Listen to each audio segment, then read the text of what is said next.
Hi, I'm Noelle Hyman with paperclipping.com, and we're here with Julie Fei-Fan Balzer at the Crafters Workshop. Best booth at the show, right? All right, yeah.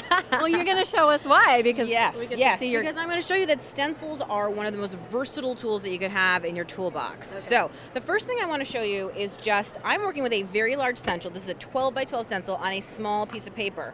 People get scared and think you have to have the stencil match the size of what you're working on, but not at all.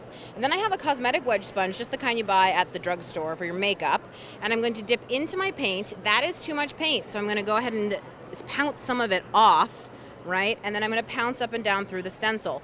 But I'm kind of a maximalist, so I like to mix two colors at least at the same time directly onto my sponge for a really nice sort of variegated look. And you'll notice I pounce all over the place. I don't actually really care if I get any part of the stencil completely. And voila! You can see how it's sort of soft rather than rigid. But wait, there's more. So then I'm going to take the same design but in a smaller size and maybe alter, without changing my sponge, I'm just going to alter the color a little bit.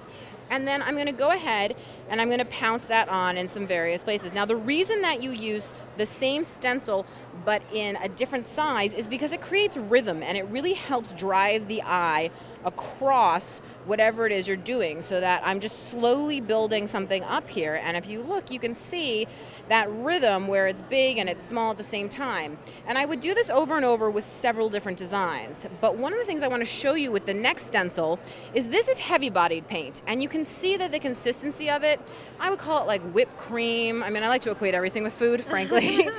It's pretty thick. However, if you go down to something like this ink, people are always like, what mediums can you use with stencils? And the answer is you can use literally anything with stencils. It's just about knowing how to use it.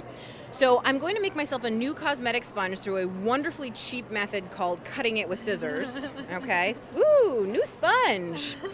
And now again, I'm gonna dip in, okay, but that's much more liquid, and I'm gonna again pounce off because too much wetness is gonna create a big roll under mess under the stencil. And I'm gonna do the same thing I did before. Take one version of the stencil and just go in a variety of places all over. Now I'm not pushing down too hard because this is so liquid and so wet. If I push really hard, it'll tend to roll under. Yeah. The other thing about using a thinner paint is you'll need to load up your sponge much more often because it simply gets absorbed into the sponge instead of sitting on the surface. And you can see here, it's a slightly wetter look. It almost looks like spray ink, which I really like. Yeah. And again, I'm gonna come in and use the larger stencil, but here's something fun that people forget about. Just because this is thin and the other paint is thick doesn't mean you can't mix them together on the same sponge. I say, why can't we all just get along and mix up together, right?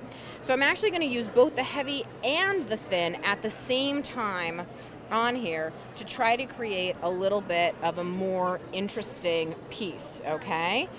Here you go. And you can see again that big and that little. But wait, there's one other thing I want to show you.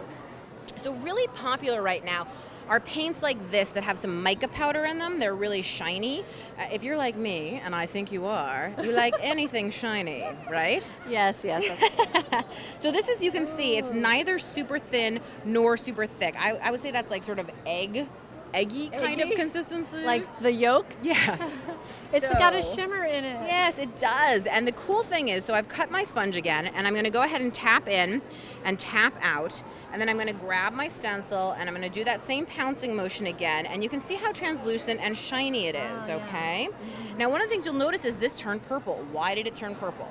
Because there was wet paint on the stencil that it picked up, and I think that's a really cool serendipitous moment. Yeah. But here's something even cooler. Now that I have mica in here, I can go into any color, and the mica is going to keep pushing through that sponge because it's kind of been absorbed in there. So you end up getting it to be sort of shiny all over, even though you don't see any of that blue paint, you just see the residual mica in there. So then I would continue to build this up and build it up with my layers of warm and cold, my different sizes, the same design, until I have something really fun and pleasing that I can use for, I mean, virtually anything, art journal, scrapbook page, card, whatever you like. Do you always do it as free as that, like without really thinking about it? Oh my gosh, yes, because here's the thing that I believe about any sort of crafting in general. The second you start thinking, you're dead in the water, because like there's a hypercritical person who lives in my brain And if I do anything, that person is like, that's stupid, stop doing that. Oh. So I have to not think about it and just go, and I always do much better that way. Oh, awesome. Thanks so much, Julie. You're welcome. I'm going to take Izzy over, and we will look at your stencils and have a look. So, all right, thank you. Thank you. Bye. Okay, so we're going to take a look over here at the Balzer designs, and we'll see again the 12 by 12 and the 6 by 6 and all of the different patterns, and you can see how they're used next to a sample. And here's this fun one with kind of it's called Petals, and here she's used it behind one of her people drawings or people paintings, whatever you want to call those. Down below, I really like this one, the arrows with words in them, or arrows with kind of stripy things in them, or the sort of hand-drawn chevron. Those are really cute. I don't see an example with those though. I do love these also. And this is interesting. She used some kind of a really thick, heavy medium on top of pattern paper with this one. So you see all this medium, and then you can see the pattern showing through where the stencil was. And a couple others that I really like. Oh, here's that one with the stencil that we just saw her use, but it's just those two stencils. And just we'll look just a little bit more at what else she's got. There's a few others, lots of stencils. Just wanted to give you an idea.